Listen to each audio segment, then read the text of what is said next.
Hello, everyone. I'm Chuka. And I'm Emmanuel. And you're listening to Inside the Techosystem podcast, where we explore Nigeria's tech landscape one conversation at a time.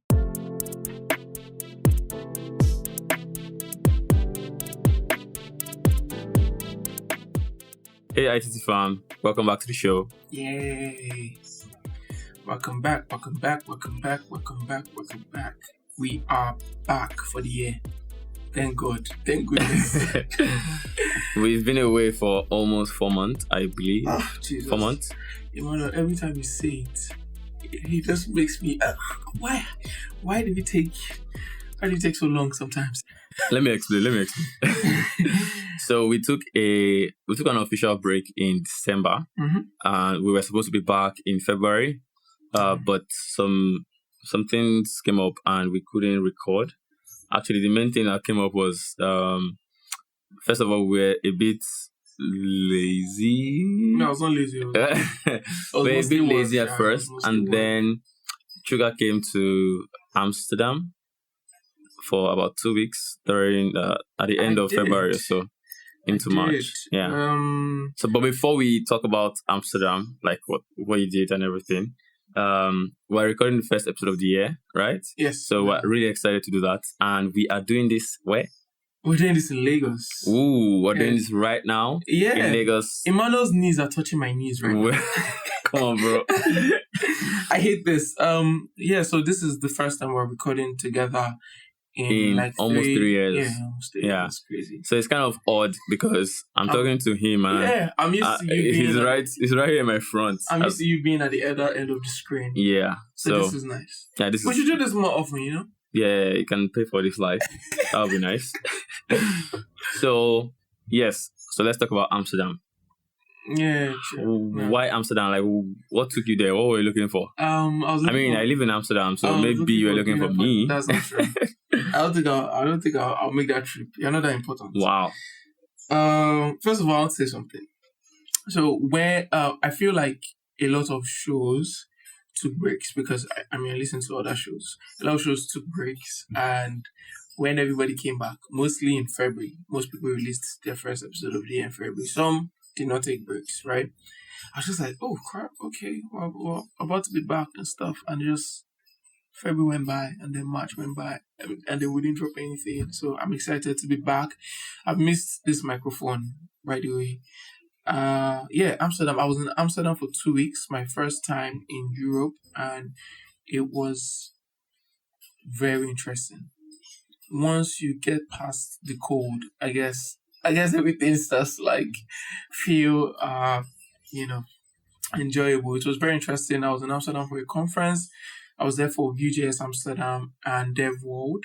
It was great. Emmanuel just happens to be living in Amsterdam. So after the conference, I ended up staying over at Ease. Like, the conference took like 3 days, and after 3 days, I stayed an extra 11. And we took one trip to Milan, and then we came back, and that was fun. Honestly, I miss it, like, because Nigeria is what? How hot is it right now? Yeah, I can explain. So Nigeria is really hot. Nigeria is hot. Like, everywhere is hot unless you have an AC. So it means if, for example, if you don't have lights or you don't have gen, you are cooked. Like, literally, like, when you cook meat. No, proper cook. It's so hot in this place. So that's how it is. But like, you can't get everything you want. In Amsterdam, I complained about cold so much. Yeah. Every single day I was complaining because it was cold. And the problem with Amsterdam is windy. Yeah, it is. It's very windy. So that's the problem. It may not be that cold, but once that wind touches your neck, yeah, my God, it's crazy, right? Yeah, but like, coming to Amsterdam made me understand a lot of things. Like, things I used to tell me before. Yeah. I could not understand. I could not visualize it. But when I came, okay, this is how things work here, and this is why you can't do this and you can't do that, and it just made more sense to me. So yeah, Amsterdam was great. Honestly, I had the best time. I turned into a part-time street photographer while I was in Amsterdam. It was awesome. when I was coming to Amsterdam, because I came end of February. When I was coming, Emmanuel and I had plans to record a couple of episodes, as well as do vlogs and Yeah, whatnot. yeah. I don't know where those dreams went, but like, he wasn't off work. I personally wasn't off work, and then time management and just like trying to get things done got a little bit tricky, and that just made me realize that scheduling is tough. Real tough. Do you pronounce it scheduling or scheduling? I pronounce it scheduling. Do you, what? There are two ways: scheduling or scheduling. So I prefer scheduling. So who says scheduling? I don't know. I don't know if it's a British, American, English thing. Schedule. I think British would say schedule, really, and then Americans would say schedule. I'm going to verify that fact. I don't trust. I don't trust this guy. No, Allah. Yes, scheduling is tough. It is. Yeah. I first of all want to say Emmanuel does a way better job no. than me. Well, because I have to agree. I have to agree. You're really terrible. No, I have to agree to that. I'm trash, right? But we're trying. So tell me about your personal struggle with time management and having more hobbies than you can manage. and than you've had in the past. Yeah, I understand. So where do I even start? I think time management has always been a thing I've been thinking about like as far back as I was in primary school. Okay, maybe not primary school, I'll say secondary school. Because like whether I like it or not, in secondary school you still have to plan things for you to succeed properly, right? Mm-hmm. So I've always been thinking about it. So I've always had ways to kind of deal with the load I had at the time. So in secondary school it was maybe I have to read five books for some exams, and how do I schedule it properly? So over time, either the older I get or the more stuff I have to do, then it breaks my current solution. Then I have to think about something else. So for example, this year, I struggled a lot with when something unexpected comes in. I tend to lose track of my time and lose track of my schedule. So let's say I've scheduled the entire day, like hour for hour. And I say, okay, by 6 p.m. I'm supposed to do this. And someone just comes to my house and says hello. From that, the rest of the evening is probably gone. And those things are not done. And then they will now be moved to the next day. The next day already had its own things. So it messes up everything essentially. So that's my struggle at the moment, but I've had different struggles over time. So, but you can kind of characterize all of my struggles as the load is bigger than the solution I have at the moment. Yeah. So, let me talk about my own struggles. Recently, I've been thinking of getting tested for ADHD. I hope nobody. You didn't tell me that one, though. But man, I feel like my focus starts like different places in one, like in a very short time. I struggle with focusing sometimes, right? But I think what I've realized from trying to manage my time lately is conserving your energy and maximizing your time for when your energy levels are highest is so underrated. Like, no matter how motivated you are, no matter how important it is, anyway, that one is a different story because I think adrenaline kicks in when the deadline is tomorrow. Yeah. But energy levels are so important, really, because you have to have strength to do anything. So no matter how motivated you are or whatnot, your energy levels have to be up there. Yeah. Right. And I think that's something I have deceived myself on a lot. Yeah. Because sometimes I set out to do things where my energy level is not the best. Yeah. Right. And then I start blaming myself and I am mad at myself. I'm upset at myself because I've not been able to complete it. So right now, what I'm trying to do is, okay, these are the times when my brain is most active, or I have nobody to disturb me, or I just get into that zone, right? And I'm just like, I'm thinking that, if I can put more demanding tasks around that period. It just helps me do things better. So tell me, what are some hobbies do you have been trying to pick up lately? I am not trying to pick up any hobbies anymore, at least for now. I can talk about the hobbies that I picked up over time and dropped, so that can explain why I'm not picking up any new habits or any new hobbies. Okay. So, the year is 2019. Okay. I have just finished school. I just got my first job. I'm excited to work. Let's go. I have no hobbies. Zero. I worked for about 6 months and somehow... You have basketball though? I've always had basketball, yeah. Okay, so basketball doesn't count in this context. Basketball is a hobby. Ball is life. Ball is life. I'm sorry, yeah. Ball is life, yeah. Ball is life. Ball is life. I can't reason out of this. So, ball is life. I left school, got a job, started working, and my work was basically 12 to 12. I kind of worked all day, worked all weekend, so I didn't have any hobbies. Wait, really? Yeah, my first job. So after a while... I think... Yeah. Really? My first job, yeah. 12 to 12? No, I mean, I was on schedule. Was it because you were trying to upskill? I think it was partly because I enjoyed the work as well. Oh, wow. But there was a lot to do. And I was we only had 2 engineers. So there was always something to do. So instead of coming back on Monday to do 10 things, I can just do some on the weekend and have 5, something like that. So, but after I got some time, I got some free time, then I started thinking, what can I do? So I started exploring some of my childhood, aspirations, like learning music. So I started with music. I actually started with music theory, and then I picked up guitar, and then I picked up what was it? I think writing or something. Writing, guitar. I added gym to it. What else did I add? There were 3 other things. I actually had a page where I put all of them and put hours that I would spend per week. So the first thing I dropped was the guitar. I dropped it actually after 3 months or so. Then I kind of dropped the gym. It just happened. So fast forward, I moved. I relocated to Denmark, and then now I relocated to Netherlands. I'm living in Amsterdam. So in Amsterdam, I had cut down many of those hobbies. So I'm left with just basketball and learning personal finance on the side. And finance, bro. Yes, I'm playing games. So I didn't mention video games. Oh yeah, video games, and then I dropped it, and then I picked it up when I got the console. Yeah. So, Emmanuel is a finance bro now. I'm not a finance bro. Someone said finance bros are who tech bros think they are. Yeah, that hurts a lot because now I actually know what they mean. Nah, finance bros. It's insane. They're on a different level, bro.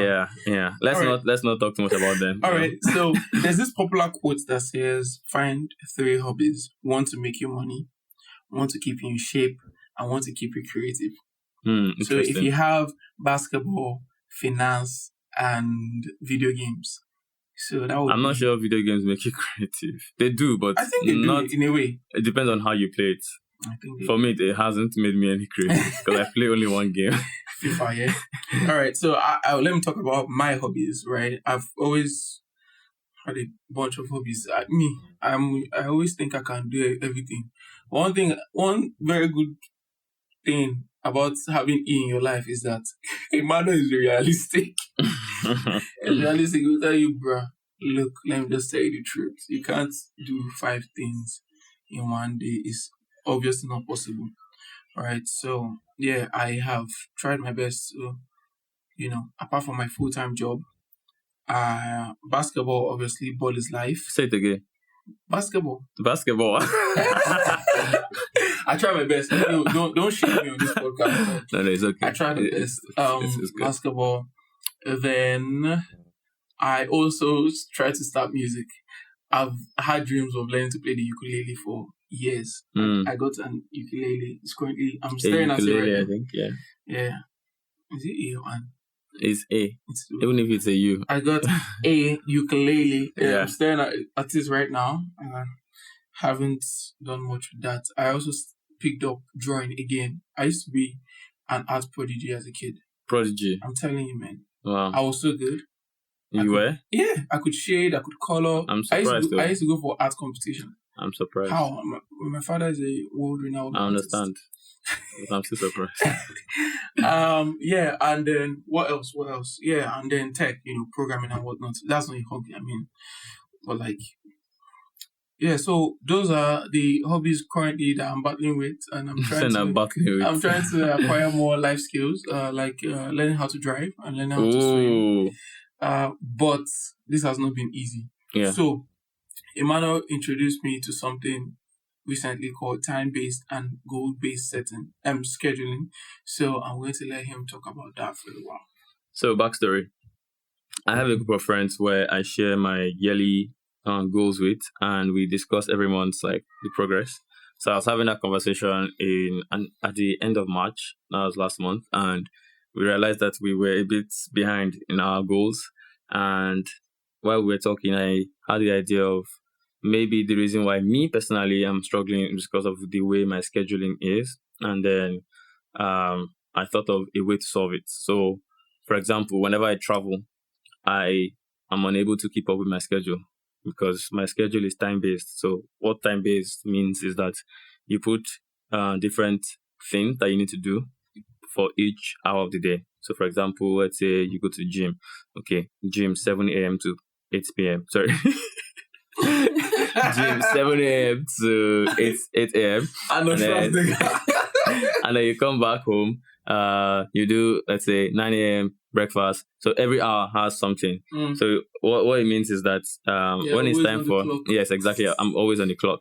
So if I travel or something disrupts my time, it means I might not be able to do some things and I'll feel a bit bad and it might discourage me from continuing my schedule for the rest of the day. Now, compare this to goal-based scheduling.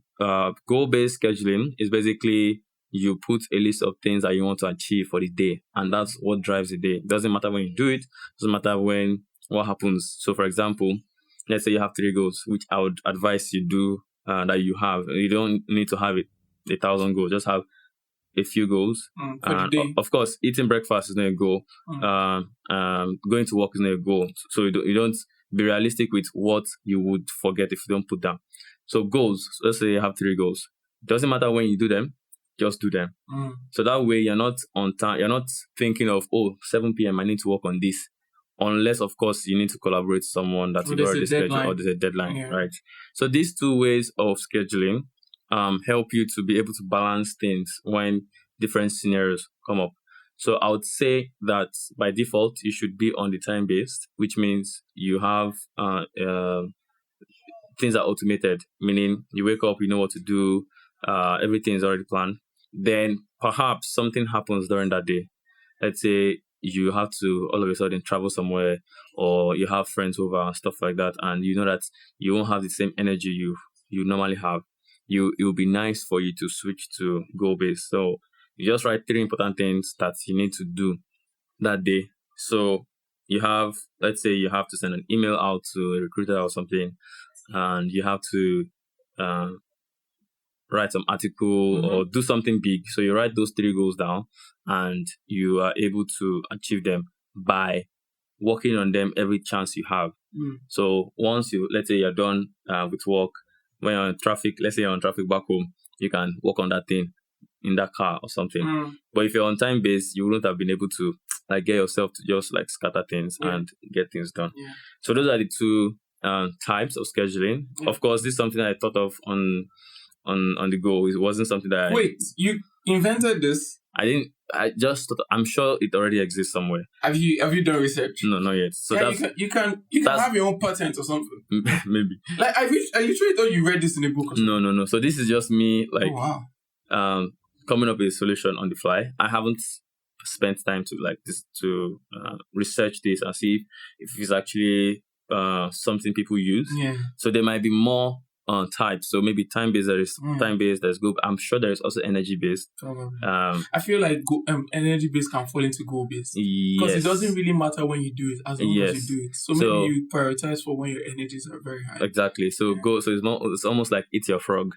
if you know the book by Brian Tracy. I don't really go with that analogy. No. Eat your frog just means your biggest goals, finish them on time. Yes. Yeah. No, he says do it first. Yeah, do it first makes sense for me. I don't know about that. Because if you start picking up like small things, you start getting tired over time. True. Fair. But that's the idea. So this is basically what I've come up with. I am currently trying it. It has worked so far since I'm in Lagos, because when I'm in Lagos, I have to throw out my time-based schedule. And I have been using the goal-based, and so far so good. It has been working, but I've been mostly putting like 6 things, and I keep on achieving only 3. So I would say limiting it to 3. Yeah, listen. Hey, Oduduwa, please. So limiting it to no, right. Limiting. I'm not cutting this. I'm proud to be from Oduduwa. So limiting this to 3 goals per day makes it easy. I think Warren Buffett, one of the greatest investors of all time, maybe the greatest, and one of the richest men right now, does the same. And I think his own is 3 goals per week, safe. But I think that's a privilege many people don't have. But he's a big goal guy. One of his goals is not to maybe wash the car or something. Yeah. So maybe that's a privilege that he has. So of course, but there are ways that you can also make that for yourself, like kicking out things that are not important in your schedule. So that's essentially what this is. And there are some resources, I think, that we can talk about. Yeah. So first of all, I mentioned earlier that Emmanuel is way better at these things than me, and I try to learn from him. I actually found out recently that Emmanuel is a very smart guy. No, I'm not that smart, bro. I think I underrated you in the past. Bro, I'm not that smart. But I saw one of your results recently. No, let's not put my hand.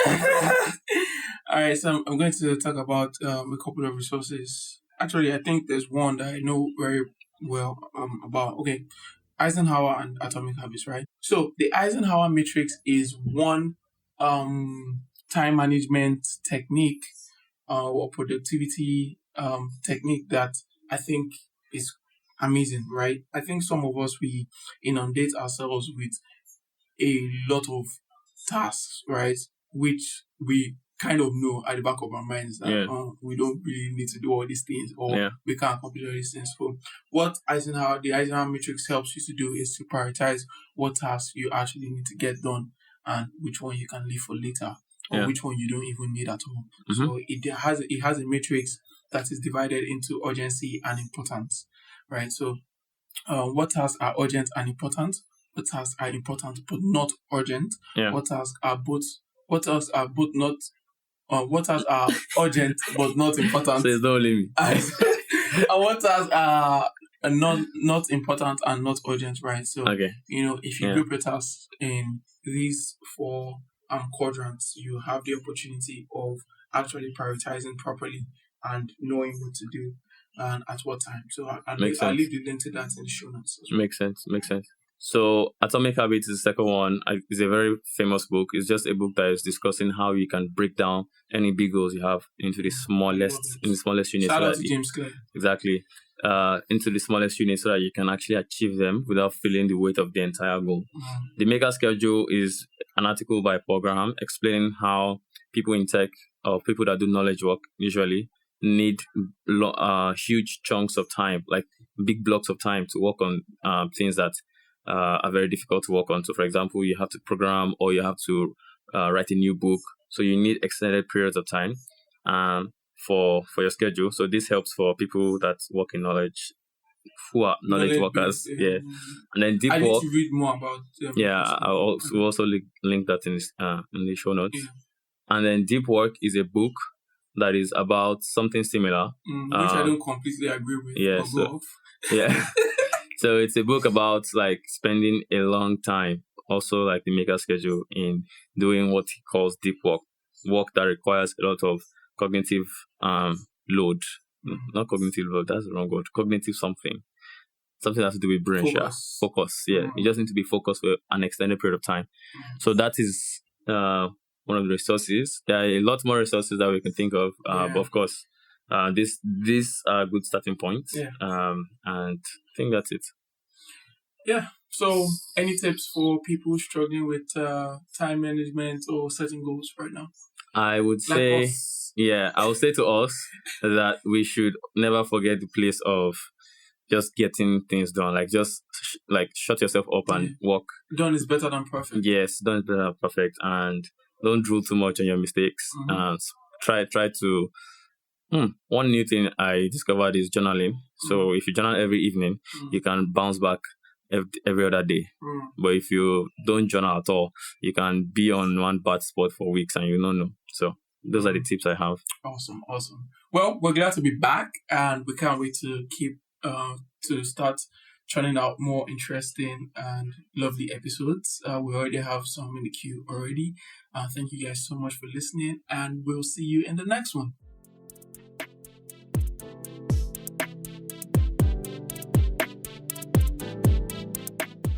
Thank you so much for listening to this episode. We release new episodes every month. If you haven't yet, please subscribe to the show on Apple Podcasts, Spotify, or wherever you get your podcast. And if you enjoy the show as much as we do, don't forget to leave us a 5-star review so the podcast reaches more people. A huge shout out to the amazing team behind this show. This includes John Ayeni, Faith Idowu, Okechukwu, and of course, your lovely host, Emmanuel and I. Connect with us on social media at Inside the Techos on Instagram and Twitter, and Inside the Techosystem on LinkedIn. Be one of the first people to get the latest news, updates, and announcements from us by subscribing to our newsletter. We promise we only share the coolest stuff. All right, see you in the next one.